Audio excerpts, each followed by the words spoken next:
Bienvenue sur ma page. Je suis Princesse Coquetterie de l'Académie Grâce Divine. Pourquoi le nom Princesse Coquetterie? Tout simplement parce que mon prénom est Princesse et Coquetterie, c'est la marque en fait de mes produits cosmétiques. Grâce Divine, c'est une académie que j'ai créée pour les femmes. C'est une académie dans laquelle il y a environ 70 femmes où je les accompagne dans le domaine de la vie maritale, vraiment dans le domaine des difficultés qu'elles rencontrent dans la vie maritale. En majorité, ce sont des femmes qui connaissent les souffrances en fait dans le concubinage. Aujourd'hui, je suis là en fait pour parler aussi du phénomène de, je sais pas où c'est Porti Porta, oui, phénomène de Porti Porta. C'est vraiment déplorant ce que les personnes peuvent faire juste pour avoir de l'argent. J'ai vu vraiment amèrement quelques vidéos sur ce phénomène-là de Dubaï, où nos sœurs vraiment se livrent à l'abomination complète, se livrent vraiment à, à ce phénomène tellement triste. Et ce soir, je me pose la question, j'aimerais en fait pour toi qui es connecté, j'aimerais qu'on se questionne ensemble parce que je me suis questionnée, je me suis posé la question, qu'est-ce qui peut vraiment pousser nos jeunes sœurs? Il n'y a pas que les sœurs, hein, il y a aussi les jeunes hommes. Qu'est-ce qui peut les pousser à aller vraiment manger du caca pour avoir de l'argent? Donc, je suis allée creuser, j'ai posé la question aussi aux femmes de l'Académie Grâce Divine. Il y a beaucoup de femmes qui ont évoqué la pauvreté, mais je pense que la pauvreté, c'est pas la pauvreté qui peut amener les gens à manger le caca. Oui, coucou, bonsoir, bonsoir Laetitia, bonsoir, je vais bien, merci, bienvenue à ce live.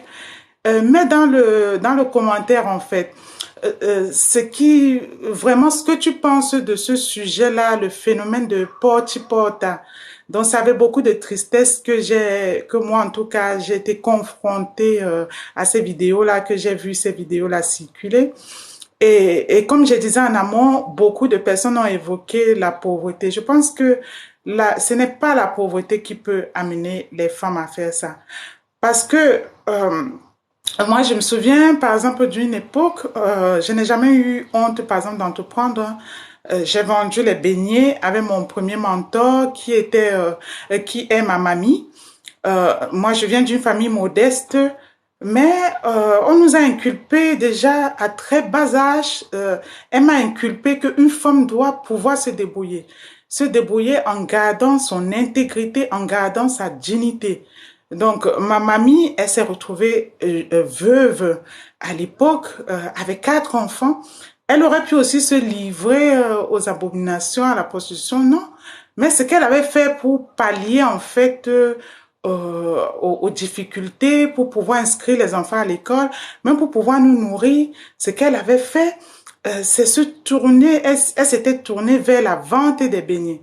Et avec la vente des beignets, justement, elle a pu scolariser, elle a pu aussi nous nourrir plusieurs enfants en fait qui étaient à sa charge et qu'elle avait même décidé volontairement de joindre à ses propres enfants étant veuve. Donc moi, ce phénomène de porti porta là, moi je ne pense pas que ce soit juste la pauvreté qui peut pousser les femmes, pousser nos jeunes sœurs à aller jusqu'à manger le caca. Je pense que c'est la cupidité. Parce que ce qui se passe, c'est que quoi, à cette époque, il y a plein de choses à faire. Par exemple, sur la toile, on parle de l'entrepreneuriat. Oui, bonjour Fatoumata. On parle de l'entrepreneuriat. L'entrepreneuriat, les gens croient que c'est faire quelque chose d'extraordinaire. Entreprendre, c'est même déjà même aller au champ, ramasser les mangues et les vendre. Vendre les beignets, faire les croquettes et vendre. Tu ne peux pas. Voilà, tu m'as dit de t'inviter à cela. Oui, je t'invite Fatoumata. Voilà. Oui, donc en tout cas, entreprendre, c'est apprendre à vendre ce qui est à ta disposition. Vous allez me dire, oui, pour entreprendre, il faut certainement un budget. Je vais vous donner un secret. Il ne faut pas à tout prix un budget pour commencer à entreprendre. Vous connaissez ce que c'est que le dropshipping? Il y a beaucoup de personnes, vous avez souvent entendu parler du dropshipping. Le dropshipping, c'est quoi? C'est tout simplement contacter les fournisseurs.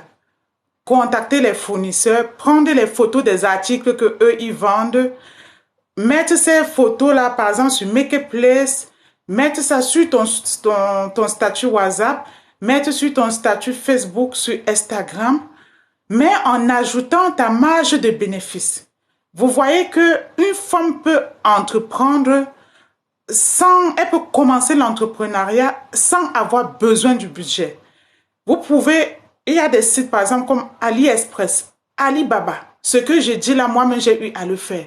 Vous partez sur ces sites-là, vous entrez en contact avec les fournisseurs, vous pouvez commander ne serait-ce qu'une mèche pour voir si la qualité de la mèche est bonne. Lorsque vous voyez que la qualité est bonne, maintenant vous prenez les photos des perruques, les photos de plusieurs produits. Et une fois après avoir pris ça, vous mettez sur vos statuts Facebook, vous mettez sur les statuts WhatsApp. Et là, je vous parle juste d'un produit parmi tant d'autres. Il y en a plusieurs produits. Il y en a tellement de produits. Et ça peut être même les vêtements pour enfants, ça peut être les chaussures pour hommes. Mais est-ce que ça, là, ça va vous rendre riche? Non, ça ne vous rendra pas riche. Mais par contre, ça va vous permettre déjà de savoir que vous ne pouvez pas juste compter sur votre corps ou sur votre beauté ou sur vos fesses, excusez-moi, pour pouvoir vivre. Ça vous permet d'apprendre à être autonome financièrement. Et ça vous permet aussi de comprendre ce que c'est que la persévérance, l'endurance, la patience. Parce que vous n'allez pas mettre sur les réseaux sociaux, par exemple, les photos et tout de suite, quelqu'un va passer commande. Il peut arriver que les gens passent commande. Mais vous auriez besoin aussi, comme dans toute chose, de faire vos preuves. Et ça vous apprendra à vous prendre en main. Ça vous apprendra à sortir de la dépendance financière. Ça vous apprendra à penser que vraiment, la seule façon de s'en sortir, c'est juste de vendre son corps. La seule façon de s'en sortir, c'est juste d'aller manger les cacas. Quand une personne va jusqu'à manger les selles de son semblable qui est humain, c'est juste, je vais dire, c'est phénoménal, c'est triste, c'est alarmant. Et ce n'est même pas juste le fait de manger comme ça qui choque. C'est que dans ces pratiques-là, la personne qui vous oblige, je ne sais pas si c'est un accord ou c'est une obligation, en tout cas, les personnes qui se retrouvent dans ces pratiques-là, il faut savoir que vous ne seriez plus jamais, jamais je vais dire, entièrement équilibré. Tout simplement parce que spirituellement, votre énergie, en fait, est absorbée. Spirituellement, les personnes, en fait, qui vous obligent à vraiment à faire ces pratiques-là, sucent vos chances, sucent votre énergie, sucent tout ce que vous avez de précieux. Euh, Comment se fait, c'est vraiment, c'est inimaginable en fait qu'au 21e siècle, c'est alarmant, c'est tellement triste qu'au 21e siècle, on se retrouve avec une génération de femmes, de jeunes hommes qui pensent que vraiment s'en sortir dans la vie, c'est manger les cacas de son proche. Mais la Bible dit le salaire du péché, c'est la mort. On n'est pas là pour faire le procès du fait que ce soit un péché. On n'est pas là pour ça parce que chacun a ses casseroles. Chacun a ses péchés mignons. Chacun, en fait, a ce qui se fait, qui n'est pas agréable dans le noir. Mais il y a vraiment aller jusqu'à manger les cacas, c'est trop. Donc, j'aimerais sensibiliser nos jeunes sœurs, en tout cas, qui seront connectées à ce live, même après. J'aimerais vraiment vous sensibiliser. Vous, il est possible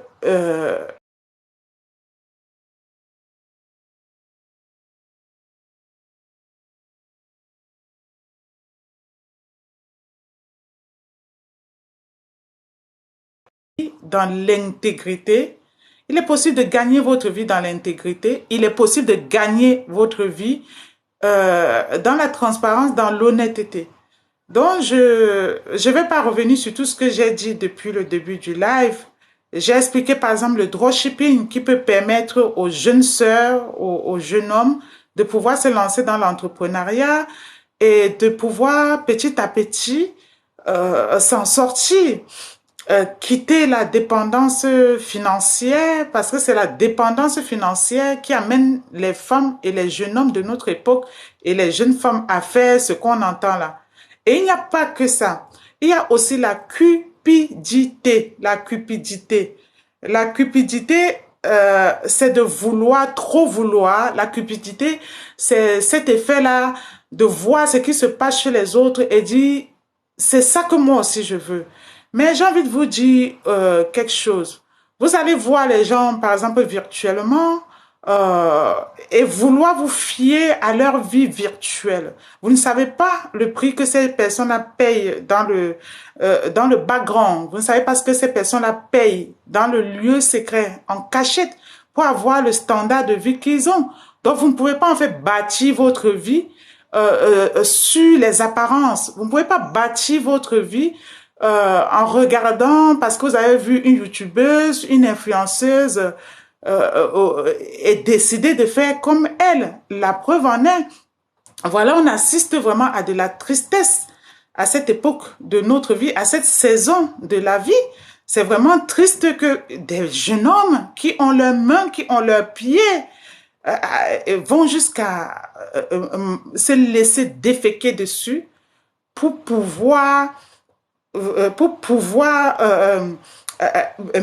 c'est-à-dire accepter de se déféquer dessus, accepter de laisser qu'un autre humain dépose sur toi ses déchets, c'est triste, c'est au-delà même de la tristesse, c'est vraiment alarmant. Et comme bienvenue à vous tous qui est connecté, et comme je disais, hein, donc revoyez juste le live, comme je disais, il y a plusieurs moyens en fait de gagner sa vie sans se livrer à des abominations.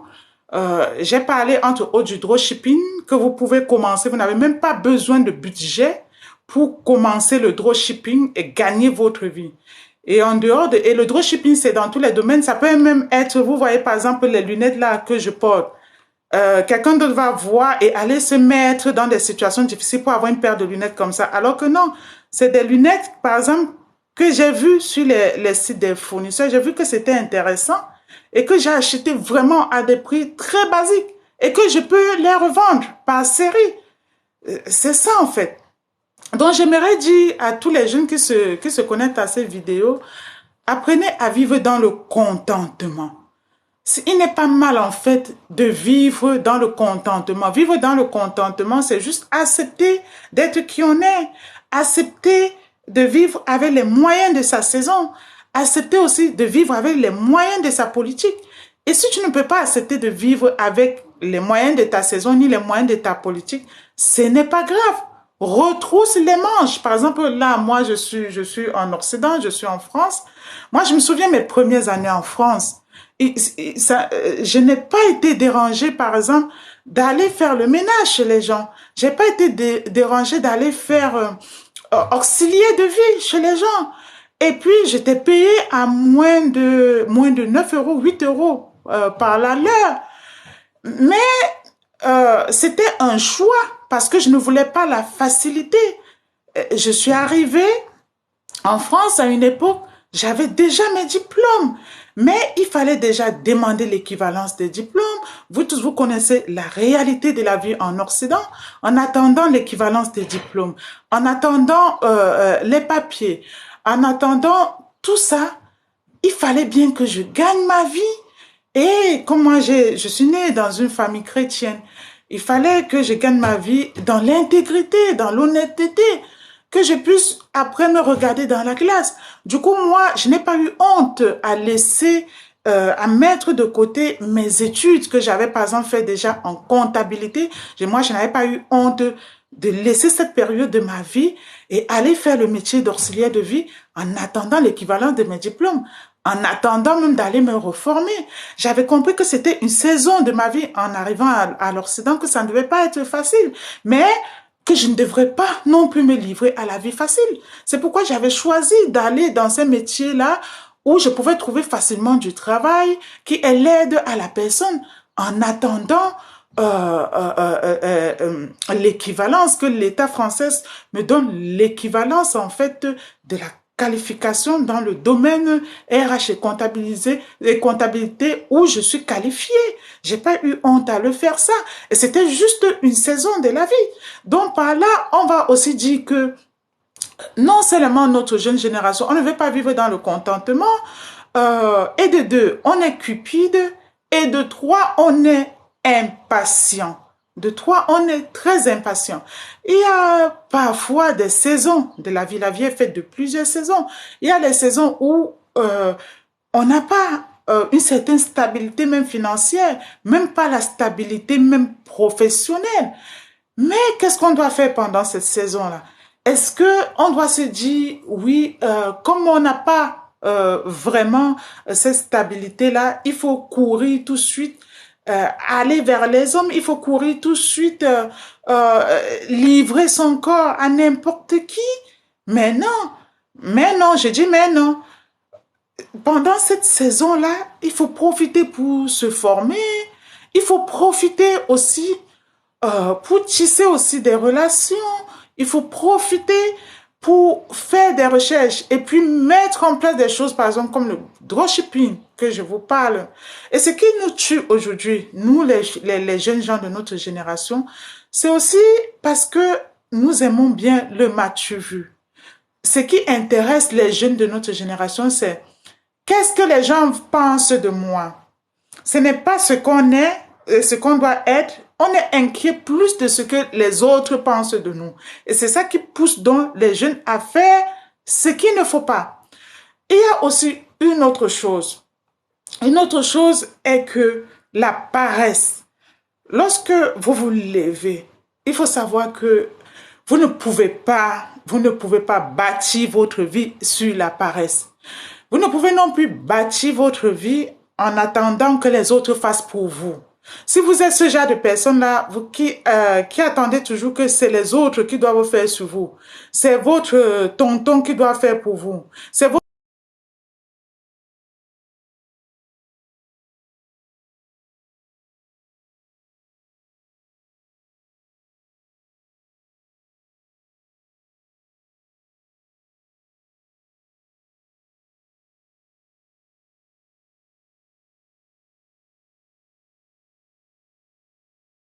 vie. Vous devez, dès le bas âge, en tout cas, moi, j'ai été tout de suite inculpée dès le bas âge que on doit se débrouiller par soi-même. Je n'ai pas eu honte à une époque, quand par exemple j'étais au Cameroun, à une saison de ma vie, cette saison-là, c'était juste de porter les mangues sur ma tête et aller les vendre. J'ai pas eu honte de le faire. Moi, je partais le faire. Je n'ai non plus eu honte à une époque, euh, cette époque-là, j'étais appelée à vendre les bâtons de manioc, les bobolos. Je suis allée les faire. J'ai pas eu honte de vendre les beignets à une époque.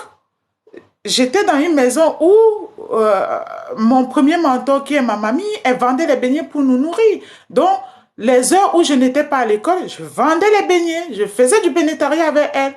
Je n'ai pas eu honte à cette époque-là de faire ça, de vendre les bobolos. Mais est-ce que tout cela m'a dévalorisé? Non. Est-ce que tout cela a empêché que je sois qui je suis aujourd'hui? Non. Je n'ai pas eu honte aussi que malgré qu'en France, je suis une gestionnaire ressources humaines qualifiée, spécialisée en paye, en carrière paye. Mais je n'ai pas honte, par exemple, de vendre mes glosses en parallèle sur les réseaux sociaux. Quand tu vends un gloss, si tu as 5 euros sur le gloss, si tu vends 5, tu vends 10. Tu as la gamme de crème. Si tu vends, tu as une marge de 20 euros, 30 euros. Cela te permet d'améliorer ta condition de vie. Moi, je ne dis pas que c'est ça qui va te rendre milliardaire. Moi, je n'aspire pas à la milliardaire, à être milliardaire parce que je ne fais pas, en fait, je ne suis pas comme d'autres personnes qui vont faire la propagande mensongère. Non. Là, on parle vraiment du tac au tac. Là, on est en train de parler du fait que qu'est-ce qui pousse nos sœurs à se livrer à la débauche jusqu'à aller manger les cacas. Et qu'est-ce qu'on peut faire pour éviter tout ça? Donc, c'est ça que je suis en train de dire. Moi, je ne vais pas dire que tout ça m'a rendu milliardaire. Non. Mais par contre, ça me permet, par exemple, si j'ai envie de m'acheter ce petit verre, ces lunettes-là, c'est même pas lunettes de marque, rien. Je l'achète sans pleurnicher.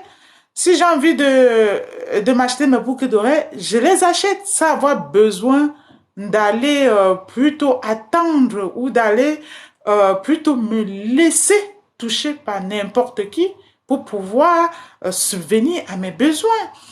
Donc, vous qui êtes connecté à ce live ou qui seriez connecté à ce live, j'implore vraiment notre jeune génération, j'implore vraiment toutes les sœurs, tous les jeunes hommes, hein, parce que il y a aussi les jeunes hommes qui mangent ces cacas-là. Et je tiens à vous préciser que ce n'est pas juste à Dubaï, c'est partout. C'est partout en Occident, même en Afrique. Et tout ça relève en fait des pratiques occultistes. Et vous allez voir tous les petits jeunes hommes qui vont aller dans des fêtes faire la distribution automatique des billets. Est-ce que, par exemple, une maman comme moi, là par exemple, j'ai passé 8 heures de travail à faire les payes, à faire la gestion paye. Je travaille en temps plein. Là, je suis rentrée, j'ai passé un peu du temps avec les enfants et je me suis connectée à cela parce que je tenais aussi à parler aux jeunes. Est-ce qu'une maman comme ça, tu peux faire 8 heures de travail et vendre tes petits glosses sur Internet? Ça, là, ça peut te permettre de devenir une distributrice automatique des billets dans des salles de fête, dans des familles. Je vous dis non. Moi, je ne peux pas distribuer les billets parce que je vis avec mon salaire de gestionnaire RH et, et paye. Et je vis avec mes petits moyens de gloss et ça me suffit. Donc, j'aimerais dire aux jeunes sœurs, apprenez à vivre vraiment dans le contentement. Ça ne vous tuera pas. Vivre avec les moyens que Dieu vous donne à chaque saison de votre vie. Et comme je disais en amont, après avoir fait toutes les petites ventes, même au niveau de ma famille, vendre les mangues, vendre ceci, j'avais besoin de vendre ça pour acheter mes cahiers. Si j'avais besoin d'un bic, il fallait vendre pour acheter le bic. Parce que voilà, moi, je viens d'une famille modeste. Est-ce que cela avait empêché que je fasse mes études? Au contraire, ça m'a appris le goût de l'effort. Ça m'a appris de pouvoir me battre. Pas le genre de femme battante qu'on est en train de parler sur Internet là, où on parle de femmes battantes, on va manger les caca. Non. Ça m'a appris à vivre dans la patience, à vivre dans l'endurance. Ça m'a appris à me contenter des moyens de chaque saison de ma vie. Et c'est ça que j'aimerais dire aux jeunes.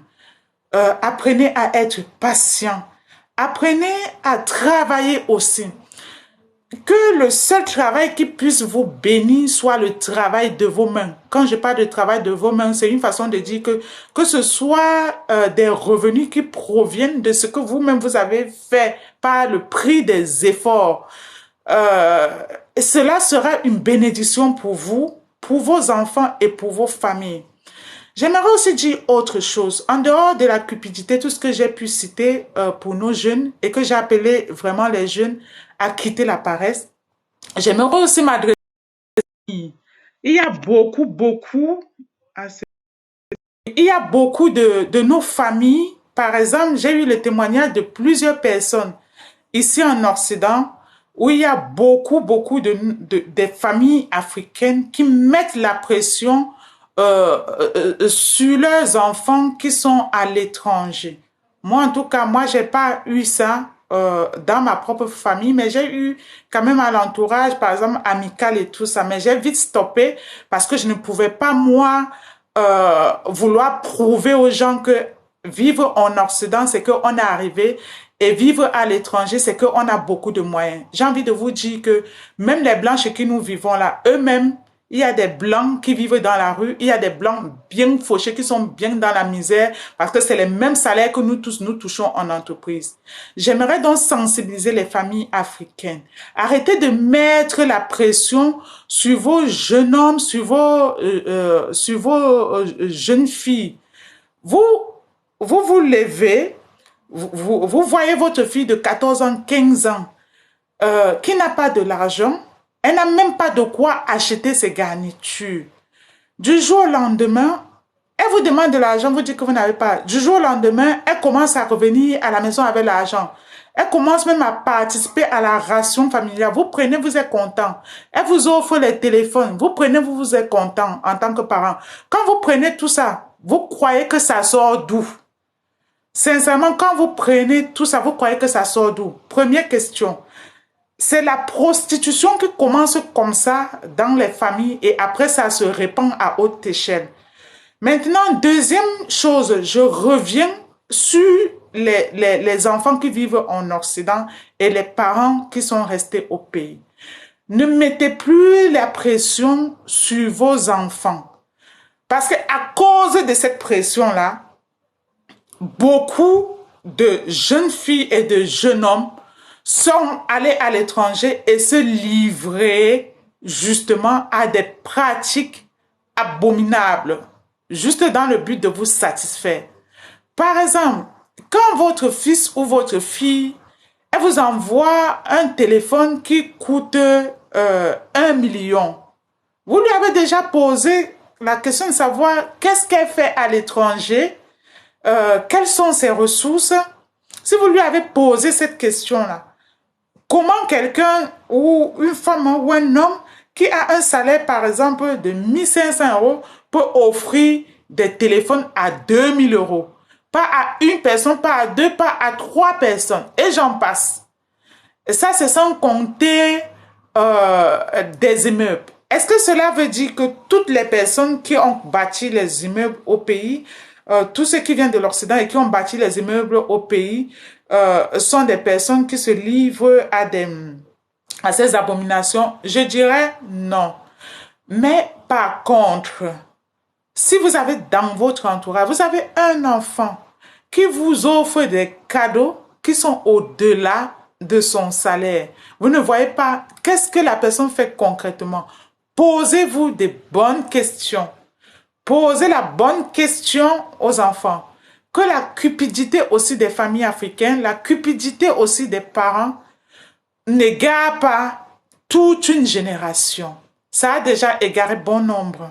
Mais si vous êtes parents, vous connectez à cette vidéo, je vous exhorte vraiment à rectifier le tir. Donc, en tout cas, que Dieu bénisse la vie de toutes les personnes qui n'ont pas choisi la facilité. Que Dieu bénisse la vie de toutes les personnes qui ont choisi de travailler par elles-mêmes. Que Dieu bénisse la vie de toutes les jeunes femmes, de tous les jeunes hommes qui ont compris que avoir de l'argent, pour avoir de l'argent, il faut se battre par soi-même. Il faut faire les petits boulots. Il faut faire le ménage. Si tu n'as même pas les gros diplômes, en attendant de te faire former, il faut faire les ménages. Il faut vendre tout ça. Que Dieu bénisse la vie de toute personne vraiment qui a choisi de marcher dans l'intégrité pour avoir un saint franc. Et que Dieu protège les générations à venir. Et bienvenue à toi qui es connecté. Bienvenue à vous tous en tout cas. Donc, je ne vais pas reprendre tout ce que j'ai dit dans le live, mais c'est un live vraiment enrichissant. Réécoutez réécoutez le live. Et donc, je vous dis à très bientôt. rejoignez-moi dans Grâce Divine. J'ai oublié de vous dire. Donc, je suis auteur conférencière. J'ai écrit ce livre, Vaincre le concubinage. Et je suis également fondatrice de l'Académie Grâce Divine. C'est une académie virtuelle dans laquelle je forme plusieurs femmes qui sont en souffrance dans le cheminement de la vie maritale. Donc, vous pouvez me joindre via mes réseaux sociaux, Facebook, dans le cheminement de la vie maritale. Donc, vous pouvez me joindre via mes réseaux sociaux, Facebook, Académie Grâce Divine, Facebook, Princesse Coquetterie également. Vous pouvez aussi me joindre via YouTube. Donc, je vous dis à très, très bientôt. Suivez-moi tout simplement. Je vous dis à très bientôt. Bye bye. Alors, donc, on va mettre fin au live.